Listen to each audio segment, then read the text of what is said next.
It's me, Mr. Voice. So, here's how you make potassium perchlorate. Now, first you need to get potassium chlorate, which came from the chlorate cell. It precipitated out the last fraction. So you need a certain amount. Let's do around 29 grams. 32 grams, fine. Spread this baby around. And now we need 60 grams of sodium chlorate. I mean, I'm just arbitrarily measuring this, but I know you need around twice as much. This is supposed to reach until 90 grams. There we go. And now, this blend gets mixed together. We can just leave it like this. Now, this blend goes into something like this, and this goes into the stove with a cover. And after an hour, it should yield in quite a lot of potassium perchlorate and a lot of excess sodium perchlorate. So I left it for too long, and I overcooked it. It was a solid mass and not a semi-solid mass. Hopefully this thing is still salvageable.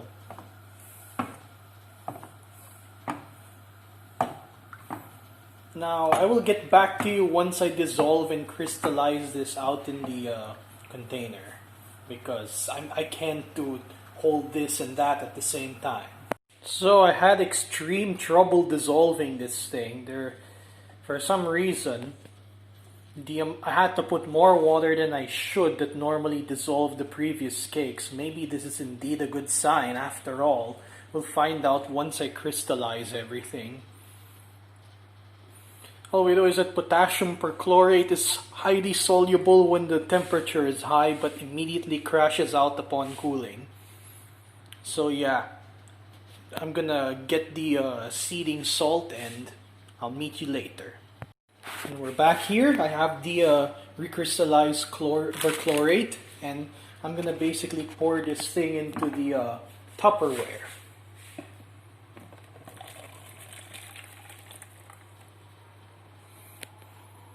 Immediate crystallization occurs because the pan is quite hot. So, once you have this steaming solution, you want to just put very little amounts of crystals. I think all you need is about that much. It doesn't really matter. Then you just simply rock it back and forth. Once the temperature drops, all of a sudden a large amount of precipitate usually results, and it's already starting.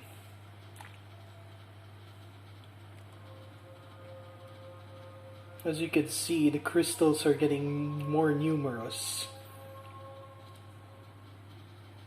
Now we have about that much in solution. As the temperature drops even further, more and more will crystallize out. And then once it hits room temperature, since we made sure there was a lot of excess sodium chlorate, it should be enough to ensure that there's no chlorate left in here. And it's overcooked, so that should be another thing. Hopefully. I mean, I honestly don't care if my perchlorate has a little chlorate contamination. I'm not gonna hammer this shit anyway. I'm mostly gonna use solvents and cast it, because obviously I'm not a fucking stupid person. It's me, Mr. Voice. We're back. Here's our product. Now we're gonna do an important test. Since we know we did this experiment, the temperature is now, well, it's just lukewarm. Now this is an important test because what we do is we essentially soak a piece of tissue paper, just a little bit. Then we put it to a flame.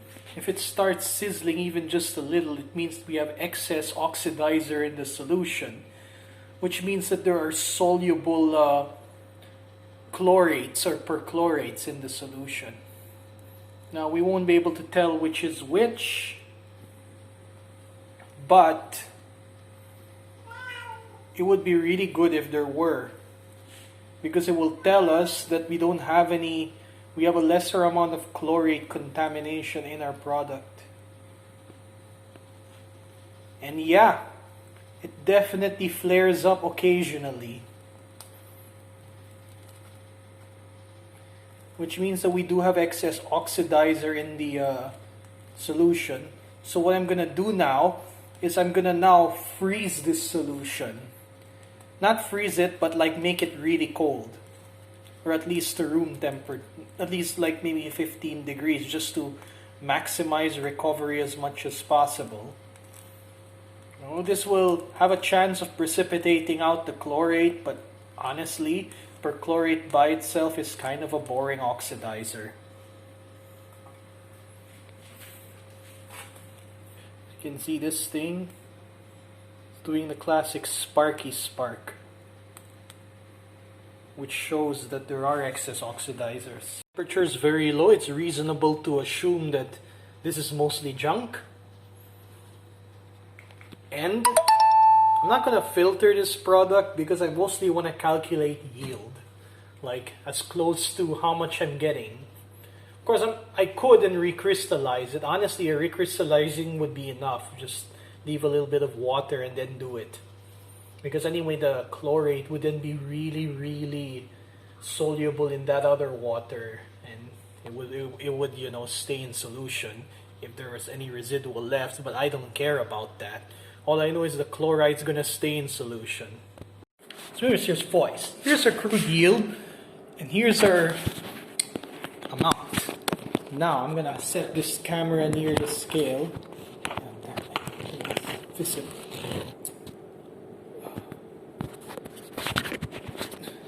Right, I'm just going to...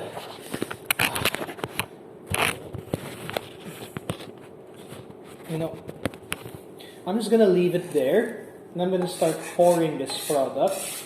And then we'll find out what the numbers reach. The number to beat is 37 grams. If we get 37 grams, it means that we've recovered all of the potassium salts. It means that the sodium has pushed out all of it into perchlorate. If it's higher than 37, it means this is impure. And it looks like we're not at 37, which means that I overcooked it. Because if it's not overcooked, what would happen is all the potassium salts get pushed out because the sodium perchlorate would metastasize with the potassium chlorate that's remaining and prevent any chloride from being potassium salts. But anyway, we got 30 grams, which I don't know what percentage that is, but screw it, that's good enough, to be honest. I put 32 grams in, I got 30 grams out. That would be... I'm gonna do this in my head, no way. There would be...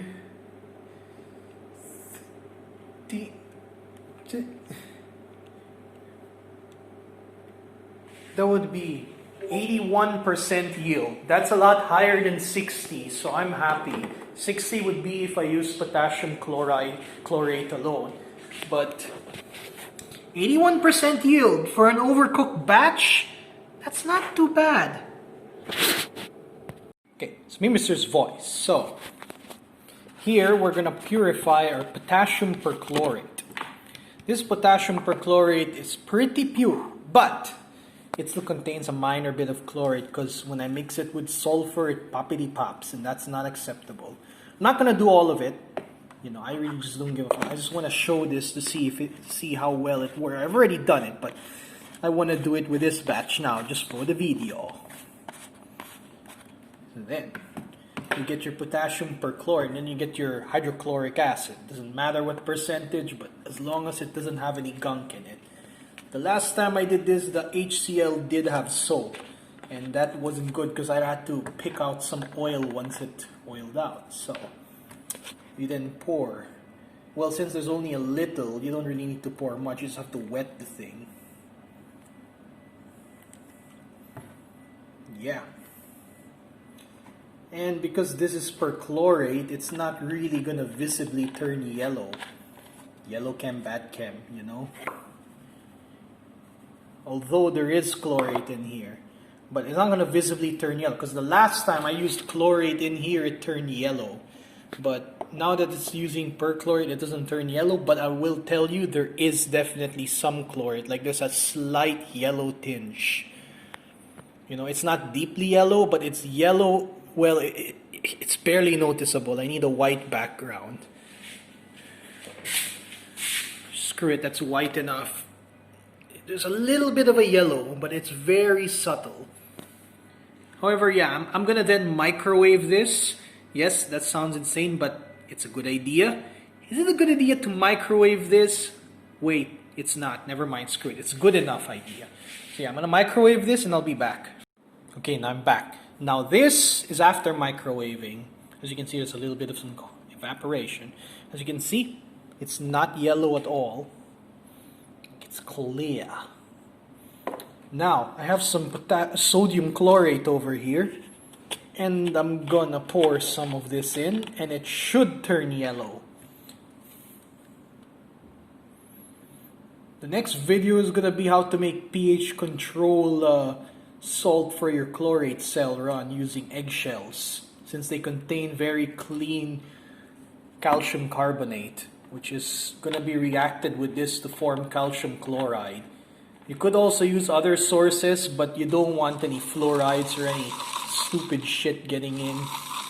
As you can see, as you react this, it will turn yellow. Like, it takes a while because it's only 20%, but yeah, it's yellow now. As you can see, there is a yellow in this thing. Like, it's very slight. I think I need another white background. Yeah, there you go. It's fucking yellow. So, that is what happens when you use chlorate. It's visibly yellow. And this will continue to get more yellow till you basically get MMS over here. Now, about that MMS. Do not fucking drink it. You're gonna be an idiot if you drink this shit. I mean, you can use it to disinfect stuff. Maybe water, you know, if you're in a survival situation. But I'm not in a survival situation, so I ain't drinking this crap. You can also use this stuff to clean your mask, I guess, if you really give a shit. Which I do actually clean my mask with this stuff. Like, I mix some HCl, I heat it in the microwave, and I douse my mask in this. Then I dry it in the microwave, because drying mask in the microwave is the perfect way to dry mask. It's you know, sustainable.